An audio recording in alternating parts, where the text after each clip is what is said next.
Hey everyone, it's the Grumpy Meeple, and I'm coming at you today with some hot live coverage of Marvel Zombies, a Zombicide game, which just launched.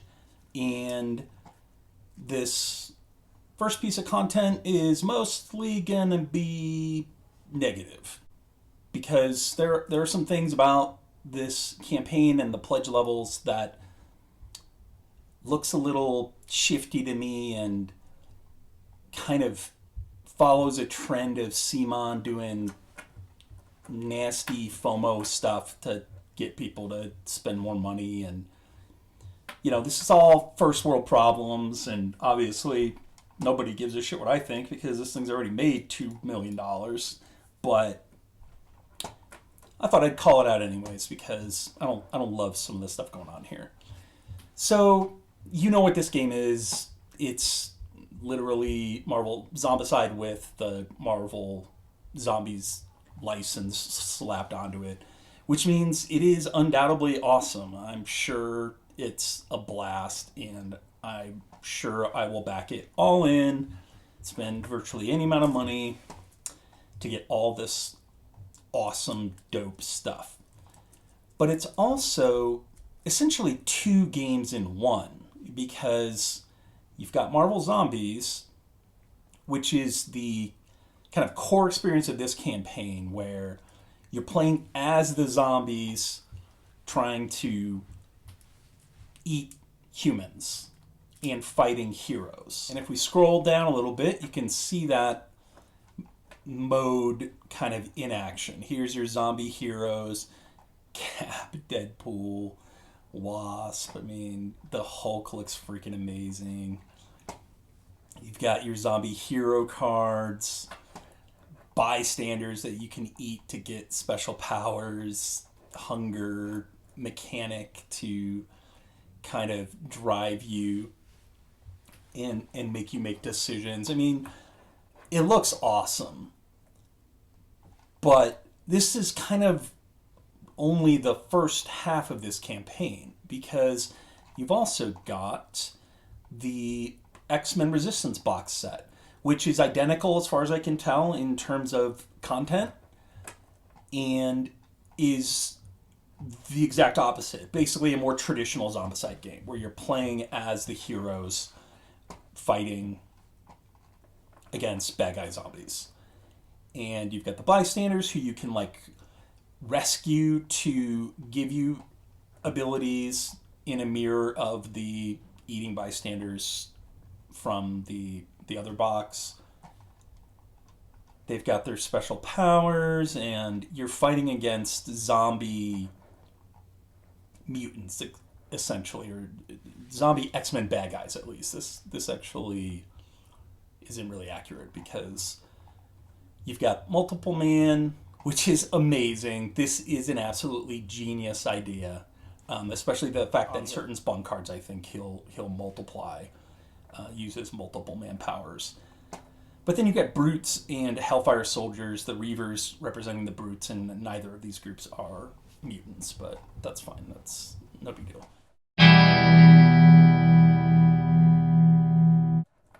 The big deal is the fact that you can't currently get this unless you get this. So let's take a look at the pledge levels, and I'll show you what I mean. And this is kind of my first beef with the campaign. So you've got a $130 undead pledge. You've got a $240 resistance pledge, which, that's a huge pledge for what feels like is basically like the core pledge. I feel like this pledge only exists so that they don't have to tell people that their Kickstarter costs $240. And then you've got the $410 Galactus pledge, which comes with Galactus and a whole new game mode and all that. And it's up to you if that statue is worth that kind of money. I think it is, and I'll be getting it for sure. But beyond that, what do you not have here? You don't have a hero pledge. You can't get this hero set without buying the zombie set. And I think that this is actually a real misstep on their part, because there's a subset of people, I even know people, who don't want the undead version of the game. It doesn't interest them playing as the zombies. I don't know why, because it looks freaking awesome to me, but hey, they are just not into it. And so for CMON to create this dual pledge game where they have two core boxes that are basically identical, and to not give people the opportunity to buy just the X-Men Resistance core set, feels like a slap in the face and an obvious and fumbly kind of FOMO, move to make people pledge $240 essentially. So that's my first problem with this campaign. First problem, why the hell can't you just pledge X-Men Resistance? Again, I'm not going to do that. I'm going to pledge everything. But to not give people the option feels a little anti-consumer to me.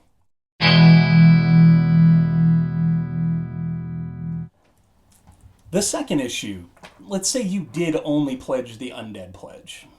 So you're just going to pay $130. You don't want to spend all this money on the Hero Pledge. Maybe the Hero Pledge doesn't interest you at all, because it is very much just a more traditional Zombicide experience. This is mixing things up by letting you play as the bad guys. And I could see people not wanting the other box. So you have that choice. You can get just the Undead Pledge, but the Undead Pledge, which is $30 more than any other core set pledge in the kind of recent history of Zombicide, comes with a bunch of hero mode stuff in it. Cards and missions as well. This stuff is all useless to anybody who backs this. Not only that, but all of their stretch goals that they've unlocked so far all also come with the stuff for both modes. Now this is a little trickier, because I would much rather them do it this way than start having unlocks that are specifically for one box or the other, so that people who pledged at the 130 level aren't even getting as much stuff in the unlocks. But it's still a little just jank that you're just getting a bunch of stuff you might not even want or need. It's undoubtedly increasing the price of the core box. It's increasing the price of shipping for sure. And it's just limiting consumer choice. And, it's not like CMON doesn't have experience with this kind of stuff. Many of their games cross over with other games, and those crossover items are always a separate low cost purchase, like $10 for a pack to integrate your Zombicide Invader stuff with Project Elite, or vice versa, or Massive Darkness and Zombicide, or whatever it is. But that to me feels like the way to handle this, rather than just saying, so everybody gets everything, and so if you pledge at the low level, you're paying for shit you don't want or need. And also you cannot pledge for just the hero box, which maybe you do want and need. So really, this is like, it's $240. This is not a good idea to pledge at this level, because you're going to get stuff you don't need. Not only are you going to get stuff that you don't need, but you're going to get stuff that you don't need that you can't even sell, because anybody who would buy it would have to have the Resistance box as well, which means they already have all this shit. So you're getting stuff you don't want or need that you can't get rid of, because the market for it would already have it.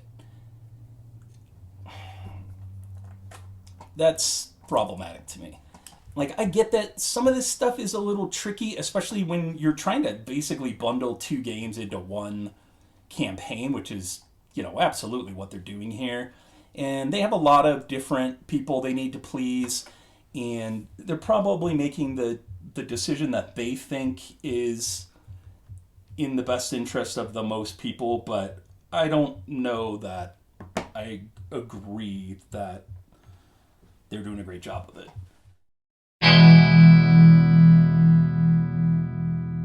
Just the price overall, $130 for just the core pledge. Like I said, that's a big jump from the kind of standard that they've set with previous Zombicides, which for the most part, for in recent history at least, have been $100 for the core pledge. I get it. It's got the Marvel license on it. There is definitely value associated to that. And we are still in the midst of the pandemic that is driving up the cost of creating all this stuff. But that's still a big jump in price for, a game that's probably going to end up looking very much like every other Zombicide game, And so, and this, the 240 pledge to get the kind of max use out of the unlocks really kind of sucks because, if you go back and you look historically, you could have been in the same situation with Undead and Alive, where if you pledge just the Dead West pledge, you're going to get the unlocks that come with that pledge, but you're not going to get the Steampunk unlocks because you had to bump up to the next level to get everything. But that jump was only an extra $40, not $110. So you're making a much bigger jump up in price to get your hands on the base contents that you need to enjoy all the stuff that you're getting regardless of what level you pledge at, essentially. So that feels kind of crappy as well.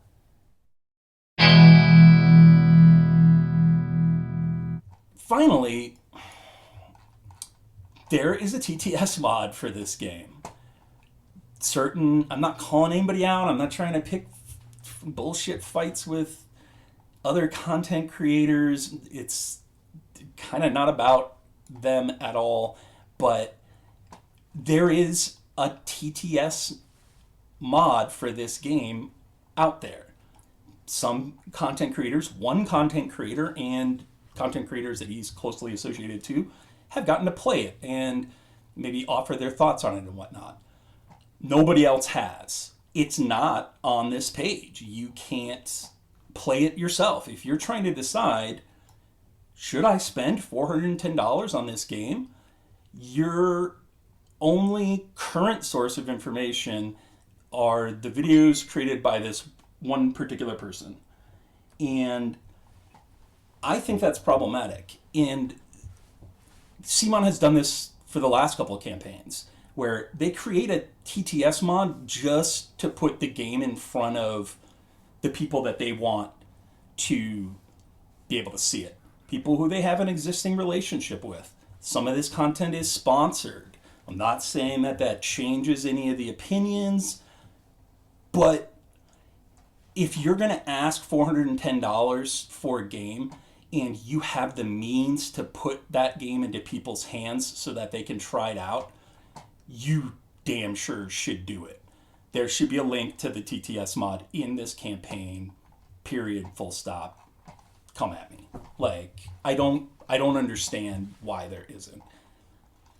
If you're not confident enough in the game to put it into people's hands, then that's a bigger problem than any kind of negative feedback you might get on it. That means you're trying to put out a shitty $410 product. I don't think that that's the case. I'm sure this game is awesome. I think CMON is just really weird about the way they handle TTS. And I don't know if there's some kind of IP thing where they're trying to protect the game, or if they have a sense that, oh no, we can't let people play this game for free or they won't buy it. But, I just put like 3 hours into playing the Vagrant Song TTS demo yesterday, and that game's not even out yet. And it's awesome, and it totally sold me on the game, and I'm totally going to do a video about it. And it was publicly accessible. Anybody can try it and decide for themselves if this is the game for them.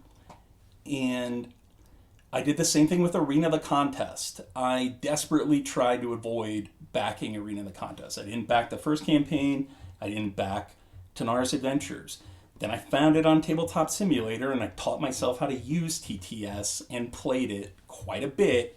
And then I turned around and I spent $800, $1,000 probably at this point, on literally every single thing that's ever been created for Arena, in that whole universe. I've all-in on the initial set, all-in on Tanar's Adventures with all the painted stuff, and then I all-in on the RPG. And so CMON they're free to make their own marketing decisions. Obviously, the lack of the TTS mod isn't crippling their ability to make money.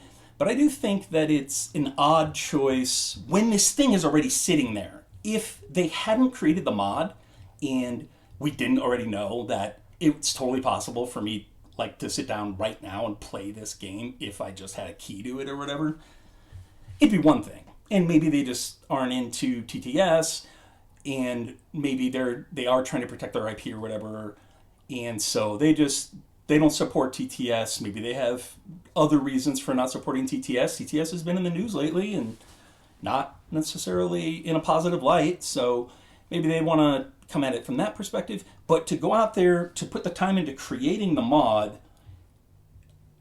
only to create marketing materials for it essentially, and then not get it into the hands of the consumers so that they can make an informed decision when they're backing what is a very expensive game.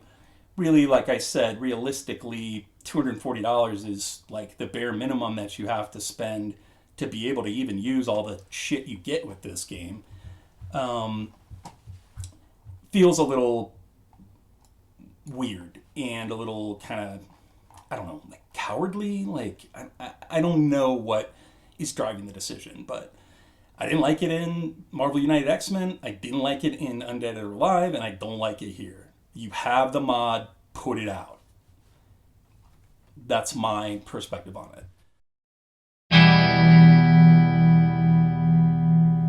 Anyways, that's all I had. I am obviously super excited about this game. I'm totally going to get this game and spend an insane amount of money on it to probably end up playing it very little, just like I do all my games. But it looks awesome.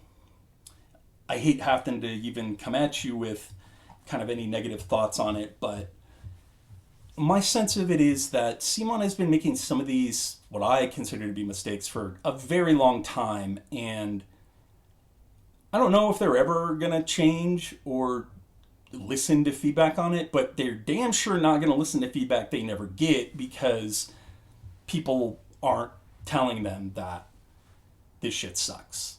So, you know, feedback is an essential part of growth and self-improvement.